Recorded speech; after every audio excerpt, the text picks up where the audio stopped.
नमस्कार विद्यार्थी मित्रांनो, MPSC जागरणवर आपले सहर्ष स्वागत आहे। आज आहे 27 मे 2026 आणि आजच्या दैनिक चालू घडामोडींवर आधारित महत्त्वाचे प्रश्न आपण या व्हिडिओमध्ये पाहणार आहोत। तरी सर्वप्रथम जर आपण नवीन असाल तर चॅनलला अवश्य सबस्क्राइब करा। चला तर मग आजच्या व्हिडिओला सुरुवात करूया। प्रश्न 1. नुकताच आफ्रिका दिन कधी साजरा करण्यात आला आहे? याचे अचूक उत्तर आहे पर्याय बी, मे 25। स्पष्टीकरण: नुकताच मे 25 रोजी आफ्रिका दिन साजरा करण्यात आला आहे। हा दिवस दरवर्षी 25 मे 1963 रोजी अदिस अबाबा इथिओपिया येथे ऑर्गनायझेशन ऑफ आफ्रिकन युनिटीच्या स्थापनेच्या स्मरणार्थ साजरा केला जातो। या महत्त्वपूर्ण संघटनेला आता आफ्रिकन युनियन म्हणून ओळखले जाते। प्रश्न 2. नुकताच भारताचा दुसरा सर्वात मोठा आंतरराष्ट्रीय क्रिकेट स्टेडियम 80,000 क्षमता कोणत्या राज्यात बांधला जाणार आहे? याचे अचूक उत्तर आहे पर्याय सी, कर्नाटक। स्पष्टीकरण: भारताचा 80,000 प्रेक्षक क्षमतेचा दुसरा सर्वात मोठा आंतरराष्ट्रीय क्रिकेट स्टेडियम कर्नाटक राज्यात बांधला जाणार आहे। हा स्टेडियम बंगळुरूच्या अनेकल तालुक्यातील सूर्यनगर येथे 75 एकर जागेवर सुमारे 2,350 कोटी रुपये खर्च करून विकसित केला जाईल। गुजरातच्या अहमदाबाद येथील नरेंद्र मोदी स्टेडियम सुमारे 1,32,000 क्षमता नंतर हा भारताचा दुसरा आणि जगातील तिसरा सर्वात मोठा क्रिकेट स्टेडियम असेल।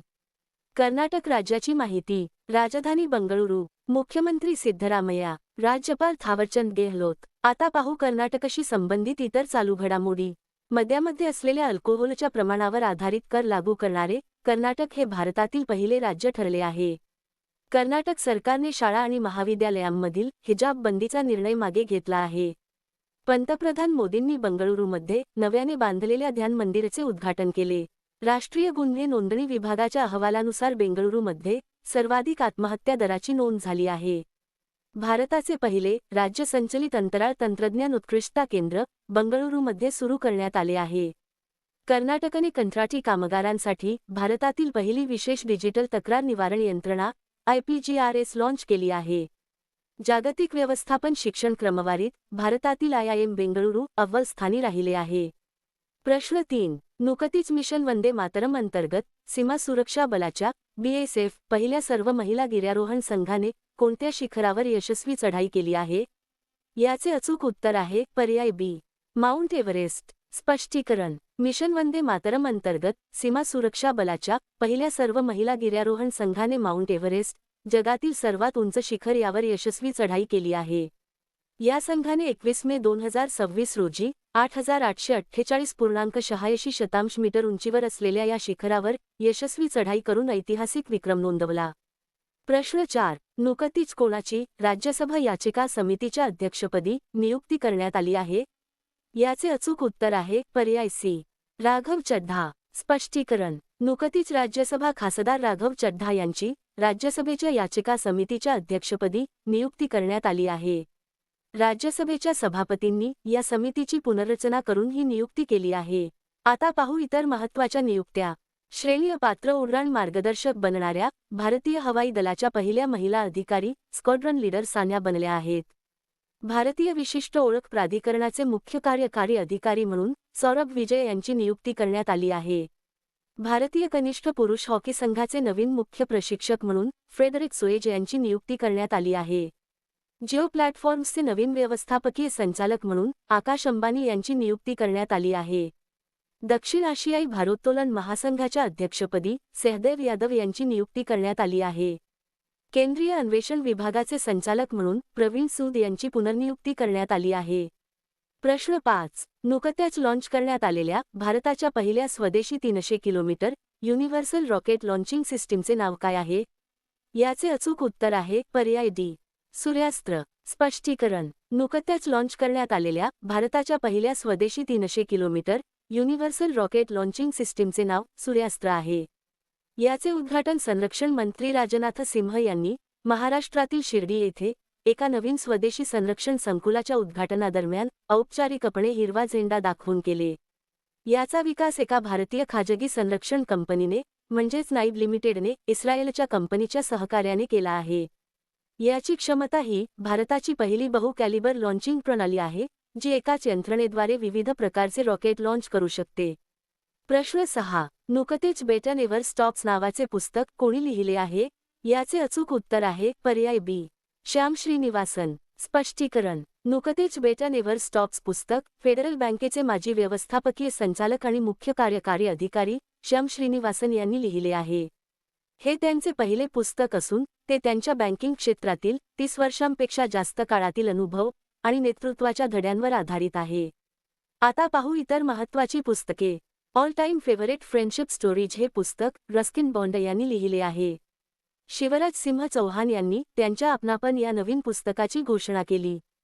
केंद्रीय मंत्री अमित शाह यांच्या हस्ते लॉन्च करण्यात आलेली the bench, the bar and the bizarre आणि the lawful and the awful ही पुस्तके तुषार मेहता यांनी लिहिली आहेत. The curious and classified unearthing military myths and mysteries नावाचे पुस्तक माजी लष्कर प्रमुख मनोज मुकुंद नरवणे यांनी लिहिले आहे. अ रोड वेल ट्रॅव्हल्ड पुस्तक आर के राघवन यांचे आत्मचरित्र आहे. We the people of India या पुस्तकाचे लेखक टी एम कृष्णा हे आहेत. प्रश्न 7. नुकतेच 400 मीटर धावण्याच्या शर्यतीत 44.98 सेकंदांची वेळ नोंदवून 45 सेकंदांची मर्यादा ओलांडणारे पहिले भारतीय खेळाडू कोण बनले आहेत? याचे अचूक उत्तर आहे पर्याय सी. विशाल टिके. स्पष्टीकरण. 400 मीटर धावण्याच्या शर्यतीत 44.98 सेकंदांची वेळ नोंदवून 45 सेकंदांची मर्यादा तोडणारे पहिले भारतीय खेळाडू विशाल टिके बनले आहेत. त्यांनी रांची येथे आयोजित फेडरेशन चषक 2026 दरम्यान हा ऐतिहासिक राष्ट्रीय विक्रम प्रस्थापित केला आहे. प्रश्न 8. नुकतेच कोणत्या राज्य सरकारने बेकायदेशीर स्थलांतरितांसाठी होल्डिंग सेंटर स्थापन करण्याचे आदेश दिले आहेत? याचे अचूक उत्तर आहे पर्याय सी. पश्चिम बंगाल. स्पष्टीकरण. पश्चिम बंगाल सरकारने राज्यात बेकायदेशीरपणे राहणाऱ्या परदेशी नागरिकांना, विशेषतः बांगलादेशी आणि रोहिंग्या नागरिकांना मायदेशी परत पाठवण्याच्या हद्दपारी प्रक्रियेचा भाग म्हणून होल्डिंग सेंटर स्थापन करण्याचे आदेश दिले आहेत. या तात्पुरत्या निवासी सुविधा राज्यातील प्रत्येक जिल्ह्यात उभारल्या जातील. याचा उद्देश बेकायदेशीर घुसखोरांची ओळख पटवणे, त्यांची पडताळणी करणे आणि कायदेशीर प्रक्रिया पूर्ण होईपर्यंत त्यांना सुरक्षित ठेवणे हा आहे. याची कालमर्यादा संशयितांना या केंद्रांमध्ये जास्तीत जास्त 30 दिवस ठेवण्याची तरतूद आहे. त्यानंतर त्यांची हद्दपारी केली जाईल. पश्चिम बंगाल राज्याची माहिती. राजधानी कोलकाता. मुख्यमंत्री सुवेंदू अधिकारी. राज्यपाल आर एन रवी. आता पाहू पश्चिम बंगालशी संबंधित इतर चालू घडामोडी. पश्चिम बंगाल सरकारने ऑलिम्पिक सुवर्णपदक विजेत्यांसाठी 8 कोटी रुपयांचे रोख पारितोषिक आणि थेट DSP दर्जाची नोकरी देण्याची घोषणा केली आहे. पश्चिम बंगाल सरकारने सर्व सरकारी शाळांमध्ये सकाळच्या प्रार्थना सभेत राष्ट्रीय गीत वंदे मातरम गाणे अनिवार्य केले आहे. रथींद्र बोस यांची पश्चिम बंगाल विधानसभेच्या अध्यक्षपदी नियुक्ती करण्यात आली आहे. अन्नपूर्णा भंडार योजना पश्चिम बंगालमध्ये सुरू करण्यात आली आहे. सुवेंदू अधिकारी यांनी पश्चिम बंगालचे नववे मुख्यमंत्री म्हणून शपथ घेतली. भारताचा पहिला एनूड मटेरियल प्लांट पश्चिम बंगालमध्ये लॉन्च करण्यात आला आहे. प्रश्न 9. नुकतीच RBIने ऑक्टोबर 2028 पर्यंत कोणत्या बँकेचे व्यवस्थापकीय संचालक आणि मुख्य कार्यकारी अधिकारी म्हणून संदीप बक्षी यांच्या पुनर्नियुक्तीला मंजुरी दिली आहे? याचे अचूक उत्तर आहे पर्याय बी. ICICI bank. स्पष्टीकरण. भारतीय रिझर्व्ह बँकेने म्हणजेच RBIने ICICI बँकेचे व्यवस्थापकीय संचालक आणि मुख्य कार्यकारी अधिकारी म्हणून संदीप बक्षी यांच्या ऑक्टोबर 2028 पर्यंतच्या पुनर्नियुक्तीला मंजुरी दिली आहे. आता पाहू बँकांशी संबंधित इतर चालू घडामोडी. बँक ऑफ बडोदाने जिओफोन उपकरणाद्वारे फीचर फोन बँकिंग सेवा सुरू केली आहे. बँक ऑफ बडोदाने बॉब संवाद हा बहुभाषिक कृत्रिम बुद्धिमत्ता म्हणजेच AI प्लॅटफॉर्म सुरू केला आहे. येस बँकेच्या व्यवस्थापकीय संचालक आणि मुख्य कार्यकारी अधिकारी पदाचा कार्यभार विनय टॉसे यांनी स्वीकारला आहे. येस बँक जागतिक पातळीवरील शाश्वतता क्रमवारीत अव्वल स्थानी राहिली आहे. बँक ऑफ बडोदाने महिला स्वयंसहायता गट सदस्यांसाठी भारतातील पहिले UPI संलग्न ओव्हरड्राफ्ट लॉन्च केले आहे. प्रश्न 10. नुकतेच भव्य आदिवासी सांस्कृतिक संमेलन कोठे आयोजित करण्यात आले होते? याचे अचूक उत्तर आहे पर्याय ए. नवी दिल्ली. स्पष्टीकरण. नुकतेच भव्य आदिवासी सांस्कृतिक संमेलन नवी दिल्लीतील ऐतिहासिक लाल किल्ला मैदानावर आयोजित करण्यात आले होते. हे संमेलन भगवान बिरसा मुंडा यांच्या 150व्या जयंती वर्षाचे औचित्य साधून आयोजित करण्यात आले होते, ज्यामध्ये देशभरातील विविध भागांतून आलेल्या 550हून अधिक आदिवासी जमातींच्या सुमारे 1.5 लाखांहून अधिक प्रतिनिधींनी सहभाग घेतला होता.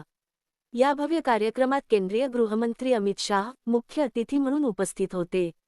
प्रश्न 11. नुकतेच अधिकृतपणे अब्जाधीश बनणारे जगातील दुसरे फुटबॉलपटू कोण ठरले आहेत? याचे अचूक उत्तर आहे पर्याय सी, लिओनेल मेसी. स्पष्टीकरण. गोल.कॉमच्या हवाल्याने प्रसिद्ध झालेल्या ब्लूमबर्ग बिलियनियर्स इंडेक्सनुसार अर्जेंटिनाचे दिग्गज फुटबॉलपटू लिओनेल मेसी अधिकृतपणे अब्जाधीशांच्या क्लबमध्ये सामील झाले आहेत. त्यांचे दीर्घकालीन प्रतिस्पर्धी ख्रिस्तियानो रोनाल्डो यांच्यानंतर हे स्थान मिळवणारे ते इतिहासातील दुसरे फुटबॉलपटू ठरले आहेत. प्रश्न 12. नुकतेच the library man of India नावाचे पुस्तक कोणाच्या हस्ते लॉन्च करण्यात आले आहे? याचे अचूक उत्तर आहे पर्याय बी, सी.पी. राधाकृष्णन. स्पष्टीकरण. The library man of India the story of PN. Panikkar नावाचे पुस्तक नुकतेच भारताचे उपराष्ट्रपती सी.पी. राधाकृष्णन यांच्या हस्ते लॉन्च करण्यात आले आहे. पी.एन. पणिक्कर यांच्यावर आधारित या पुस्तकाचे लेखक पी.पी. सत्यन हे आहेत. हे पुस्तक केरळमधील ग्रंथालय चळवळीचे जनक मानले जाणारे पी.एन. पणिक्कर यांच्या जीवनावर आधारित आहे. पी.एन. पणिक्कर यांनी सुरू केलेल्या वाचा आणि वाढा या घोषणेवर केंद्रित आहे. या पुस्तकाचे प्रकाशन उपराष्ट्रपती भवनात करण्यात आले. आता मागील व्हिडिओमधील प्रश्न. नुकतेच कोणत्या राज्य सरकारने सरकारी वापरासाठी इलेक्ट्रिक वाहने अनिवार्य केली आहेत? याचे अचूक उत्तर आहे पर्याय सी, ओडिशा. आता पाहू अत्यंत महत्त्वाचे सराव प्रश्न. अरुणाचल प्रदेश मंत्रिमंडळाने इनर लाईन परमिट म्हणजेच ILPS प्रणालीला मंजुरी दिली आहे. 52व्या G7 शिखर परिषदेचे आयोजन फ्रान्समध्ये केले जाईल. सिप्री 2025च्या अहवालानुसार संरक्षण खर्चाच्या बाबतीत अमेरिका अव्वल स्थानावर आहे. शुक्र ग्रहाच्या अभ्यासासाठी भारताने स्वीडनसोबत व्हीनस ऑर्बिटर मिशनवर करार केला आहे.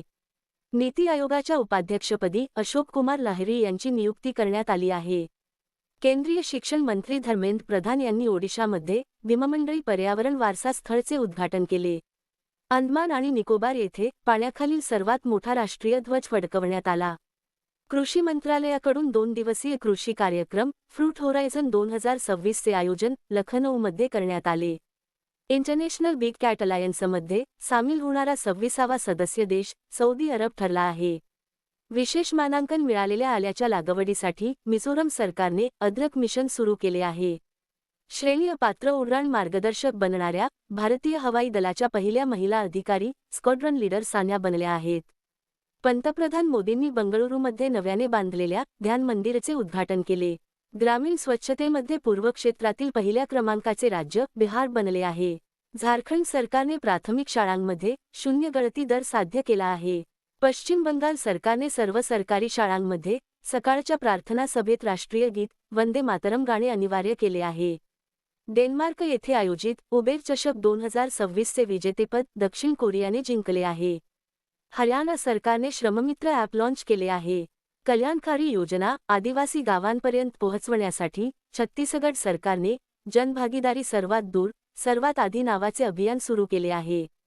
आता तुमच्यासाठी प्रश्न. नुकतेच तुलसी गबार्ड यांनी कोणत्या देशाच्या राष्ट्रीय गुप्तहेर संचालक पदाचा राजीनामा दिला आहे?